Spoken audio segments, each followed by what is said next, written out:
Hi, I'm the Rap Critic, and let's talk about Lil Uzi Vert, because I'm sure this time he has something interesting to say, right? I mean, look at that title, XO Tour Llif3. That's gotta be something different. I mean, it's named after the tour that The Weeknd took him out for, and a song title where you can tell exactly when the drugs started kicking in. And yes, they did just use this one image for the whole video. Save money where you can, I guess. But hell, with how people read into things, I'm surprised no one's praising this video as being some deep Andy Warhol type thing. But yeah, you know this isn't gonna be good. What, you think this song's gonna actually be about tour life? Or maybe how grateful he is to The Weeknd for his exposure? Or how fun it is to connect with the crowd? Or how taxing it is to be away from loved ones but knowing that this is how you provide for them? You think he's really gonna get into any of that? Of course he won't. He couldn't stay on topic or say anything actually interesting before, and I bet he's not gonna do it now.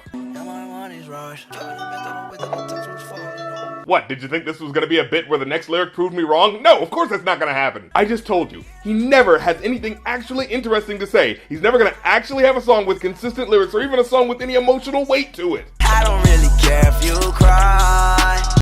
What? I don't really shouldn't ever lie. Oh. Should've saw the way she looked me in my eyes. She said, baby, I am not afraid to die. Oh. Push me to the edge, all my friends are dead. Push me to the edge, all my friends are dead. Okay, this got dark. Man, Jesus. Okay, so apparently there's a lot of talk about what these lyrics mean and who's actually speaking here. And I mean, sure, he said she said in reference to the phrase, baby, I'm not afraid to die. And thus it would be supposed his girlfriend is going on as if to taunt him by saying, yeah, piss me off more because I'm not afraid to die and I just need one more reason to do it. But some are actually saying that the following phrase, push me to the edge, all my friends are dead, is now Uzi speaking to her, expanding upon the earlier part about her lying to him, and saying you're just pushing me even further away from you, which is fine because I'm already emotionally cold from losing so many friends to gang violence and suicide anyway. Also, when he says all my friends are dead, that could be a reference to money and how the only friends he really has are the Franklins and presidents that are on his money. Which does sound like bragging at first, but it's kind of sad when you really think about it in context. And I hear that sentiment a lot in rap music, how they can't trust anyone and how they have no real friends in the industry. But at the same time, they do tons of collaborations with other rappers. Like, do any of you guys actually like working with each other, or is it just like any other work environment? Hey, young thug, new assignment. I'm gonna need you to post a few Instagram videos where you hang out with the new intern, Lil Uzi Vert. Uzi? Aw, man, I hate that fucking guy. Yeah, but brand association is peaking with them right now and will increase your searches by 13%, so I want 3 smiling, happy, segwaying down a hallway videos by noon. Okay, I guess somebody's gotta make it look like people actually give a shit about those things. Okay, I'm being humorous to lighten the mood, but back to the topic, because this is actually pretty intense. You know, at first hearing him say, I don't care if you cry sounds mean, but then when he reveals that she lied to him, you kind of have to consider how he might be conflicted on how to handle it. Is he actually being a jerk here, or is he just putting up a front because he doesn't want to get hurt again? And in turn, is she just amping up her morbid language to emotionally manipulate him, or is the dark truth of what she's saying now revealed as a possible reason why she lied in the first place? These are the types of topics to tackle that make artists more than an interesting flavor, but something that can connect with a certain aspect of what it means to be human. Not sure what any of this has to do with touring, but maybe this is the emotional turmoil he was going through while he was trying to do shows. Phantom, that's alright. Inside all white. And maybe instead of just talking about the color of the expensive Rolls Royce he has, maybe he's using that imagery to talk about the purity that he has inside, but the external evils. I just want that. Come on, dude. I'm trying to give you a chance here. My brilliant, I'm mad. A brilliant, her man now. Wait, didn't you make an earlier song where you said, But I can do anything and I won't lose it. huh, guess that's not true. But you know what? Maybe this is a more emotionally mature Uzi Vert, one that understands that Everybody got the same swag now. Why the way that I chat now? No. Every time that you leave your spot, your girlfriend call me like, come on over. No. I like the way that she treat me, gon' leave you, won't leave me. I call it that Casanova.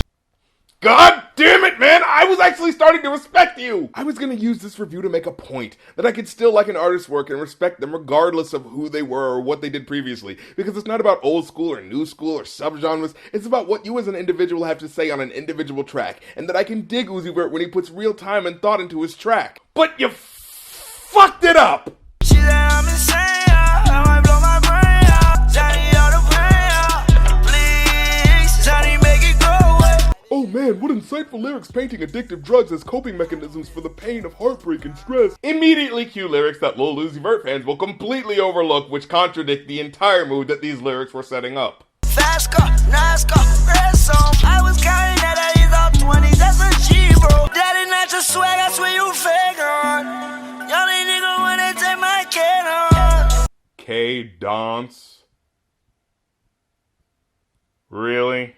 She said, you're the worst, you're the worst. I cannot die bigger than my universe. The fuck are you even talking about anymore? First, you were invoking death as a grim illustration of finding no pleasure in living, and as a reminder of your loneliness under the weight of understanding death as an inevitable force that will consume us all. And now all of a sudden you're like, thanks to denial, I'm immortal. what the hell's going on in this song? Overall, I give it a 1 out of 5. I was so close to giving this guy some props for venturing out into a darker topic, but I hate how he doesn't have the balls to stick to it.